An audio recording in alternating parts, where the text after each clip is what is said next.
KFC is the most famous food store for chicken lovers. Whenever we think of fried chicken wings, our brain takes us to KFC outlets. Want to know the interesting story behind KFC? So here is an incredible story behind the success of KFC, and the story of its founder is also very interesting. Hey foodies, welcome back to my channel. In this success story, we share the biography of Colonel Harlan Sanders and the history of KFC, an American restaurant chain founded by him. Enjoy watching a life story of entrepreneurship, delicious food, trials and failures, and brilliant success. There are some entrepreneurial myths, like the one that you have to start at a very young age to become a successful entrepreneur. But the owner of KFC has proved this myth wrong. Once, Dallas Clayton said, "It's never too late to start something new, to do all those things that you've been longing to do." Now, you can see how this proverb is perfect for the owner of KFC. Before we start the journey, subscribe to my channel and press the bell button to watch more interesting content like this. Harlan David Sanders was born on September 9th, 1890, in a country road 3 miles east of Henryville, Indiana.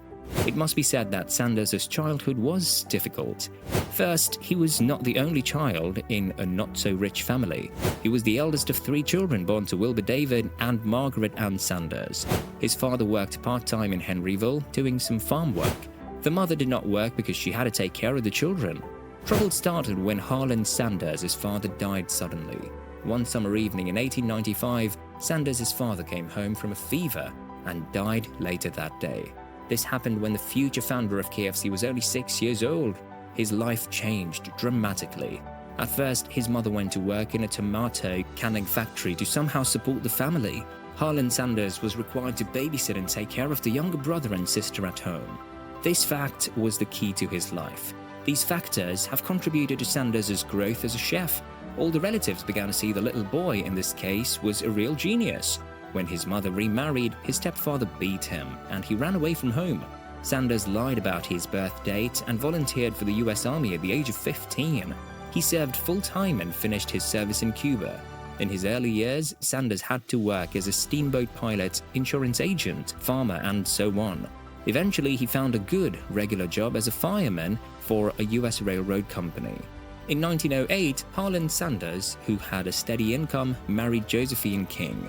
He had 3 children, a son, Harlan, who died young, and 2 daughters, Mildred Sanders Ruggles and Margaret Sanders. After a while, he was fired for insubordination. His wife, Josephine, left him and took the children to her parents' home. Her brother later wrote a letter to Harlan in which he said, "She had no business marrying a no-good like you who can't hold a job." Over the years, he tried many other jobs but could not find anything that would work for him for long. In his 40s, Harlan had to change dozens of jobs. Harlan Sanders once tried to get admission to law courses, but for an unknown reason, he did not finish them. However, as Harlan was already in his 40s, he had accumulated little capital over the years. Sanders was disappointed for a long time. Much of his life had already passed, but he was still a man who had made no difference and did not have enough money to live in pleasure and wealth. He was disappointed in life. Of course, he wanted to change that. In 1930, at the age of 40, the entrepreneur began preparing chicken for customers at his gas station in Corbin. At first, he cooked everything in the neighborhood in his own apartment. As demand grew, he expanded his gas station to include 142 motels and a restaurant. Harlan Colonel Sanders received 5 cents for each chicken prepared using his recipe. Not a bad idea. To convince cooks that his method was indeed the best on the market, he traveled across the United States to test it out for himself. His first franchise contracts were handshake contracts. They made him rich very quickly. In 1935, the governor of Kentucky gave Sanders the unofficial title of Colonel of Kentucky. As part of his unique self-marketing strategy, he began calling himself Colonel Sanders and began wearing white linen to reinforce his typical Southern gentleman image. After that, all he needed was a friendly smile and the face of Kentucky Fried Chicken was born. He spent 9 years refining his cooking technique and perfecting his spice mix. The final recipe had 11 herbs and spices, and the company still uses the same blend today.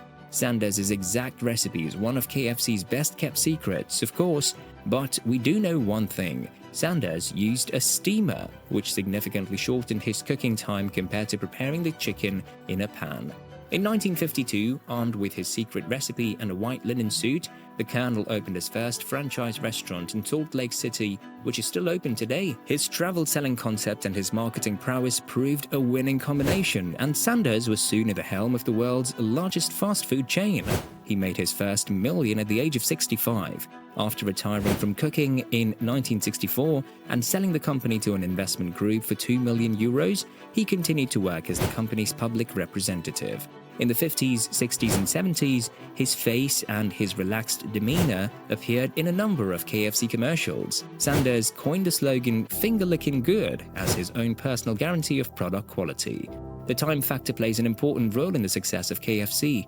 Generally, when people go to restaurants, they expect to get their food as quickly as possible. The Sandlers use the pressure cooker to prepare meals quickly. It makes food healthy and delicious. The fried chicken recipe was made by Colonel Sanders himself, so it is the copyright of the KFC franchise.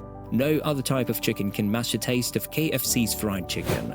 This recipe may not be used by other franchises. Another reason for KFC's success is the franchise system adopted by KFC restaurants around the world. Even today, Harlan David Sanders still smiles at his customers. His smiling face is the trademark of Kentucky Fried Chicken. Hope you enjoyed the video. Thanks for watching. Do like, comment, and share it with your friends.